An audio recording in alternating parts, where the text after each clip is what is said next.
Good morning. Um,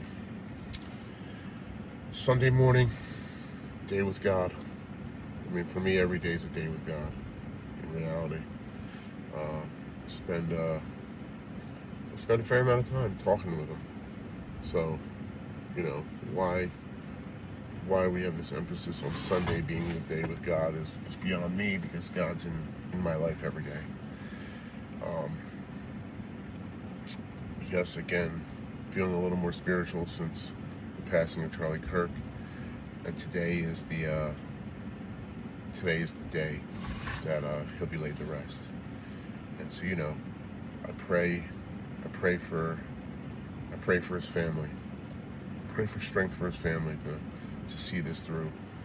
Um, you know, I don't feel the need to pray for him, because I think he's got his place with God already. You know, just my opinion, of course, but I think that that's where we are. Um,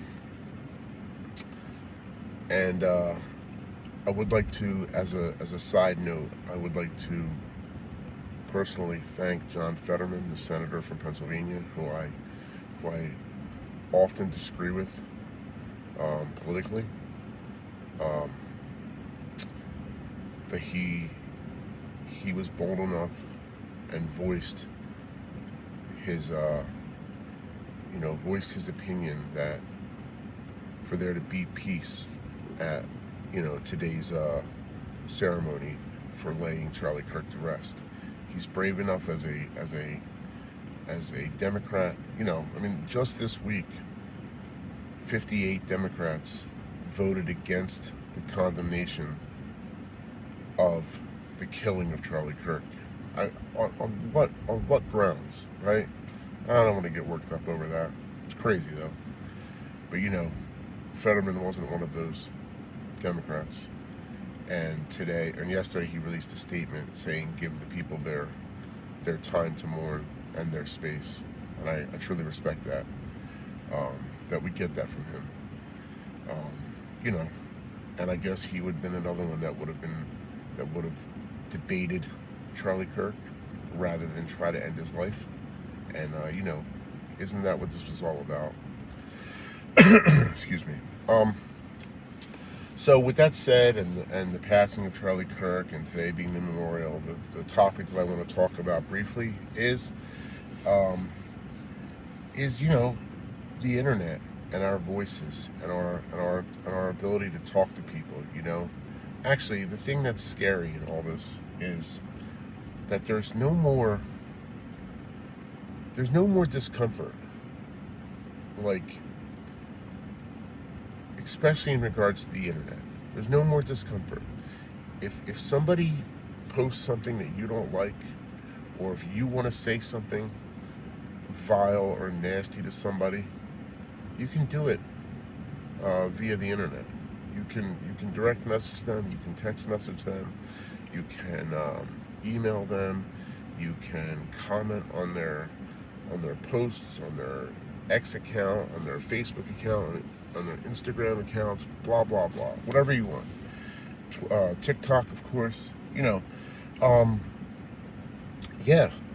There's no repercussions. There is no discomfort. Everybody is just completely comfortable saying the most vile and heinous things to one another.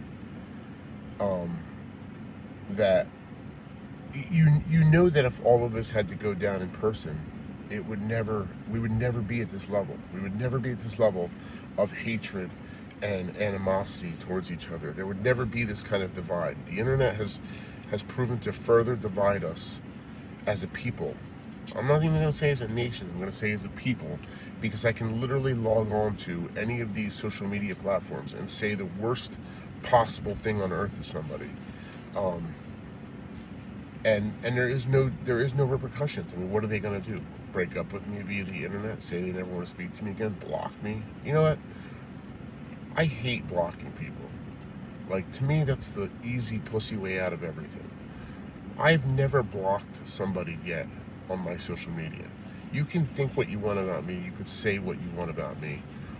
You could troll me all you want. I don't care. I'm a big boy. I'm a grown up. I can handle myself intellectually. I'll debate anything that you want to debate, much the way that Charlie Kirk would have, and much the way that Charlie Kirk was debating people, you know, just opening up an open dialogue. You know, how often do you think, now granted he probably got used to it because it's what he sort of did for a living, but how often do you think that Charlie Kirk would sit in that chair saying, change my mind, and feel uncomfortable, right? I mean, think about that. Think about how brave and how courageous an act that is to be able to do. He was willing to go to these places, to these college campuses, and endure the discomfort of allowing people just to solely speak and debate his ideologies. And they killed him for it.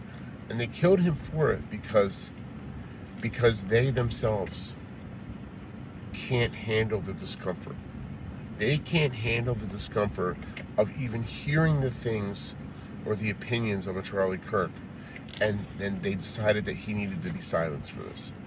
And you know, in the coming days, and not to be conspiratorial, this is evolving though. This story is evolving, and some of it is hyperbole on some of the social media platforms. There's just too many camera angles now trying to show, you know, a speck of dirt moving or something, and you know, like you're getting a lot of there's a lot of JFK-ish style rhetoric right now, that magic bullets or something, multiple shooters, blah blah blah. But you know, there would be evidence of these bullets hitting all of the concrete surfaces behind them if there was more than one shot, you know. Now, whether or not that kid took the shot, I think that's a matter of convenience, that, you know, he was there in his Discord chats and whatnot. So, you know, but to me, this is an evolving, this is an ever evolving thing, and I think that there's just more to the story. I think that there are much larger players involved on some level, and hopefully we get to the bottom of it. But, you know, I just want to, I guess if I have a message in all this, is the next time you're online, the next time somebody says something that offends you, the next time that somebody, that you read an X post or an Instagram post or a Facebook post, and it's a thing that you just don't agree with, for whatever, and no matter how much you don't agree with it, no matter how wrong you think it is because your ideology says something different, like, just look at it from the standpoint that, what would you say to the person in their presence if they were speaking these words? How would you handle it? Like, because, you know, it's conflict, it's confrontation, and most people, I'd say 99% of the public, is not good or comfortable with confrontation. You know, I avoid it at all costs if I can, confrontation, until I can no longer avoid it. I ask you to just respond in that manner. Respond in that if you were standing here next to me and I heard you saying these things, this is, at my level of discomfort, this is how I would approach the situation. And not turn around and type on the internet the worst and most vile and hurtful thing that you possibly can, trying to draw blood from them, you know? Because this is how we landed in words or violence, is by what I'm describing. Because people can say the worst possible things to other human beings, and at the end of the day, we're all human beings and we all have feelings, you know? So please, you know, please heed my warning, I guess, if you will. And really, that's about all I have for today. Thanks for your time. Subscribe to my YouTube channel. Follow me on X. Check out my Instagram. And blah, blah, blah. Have a blessed day.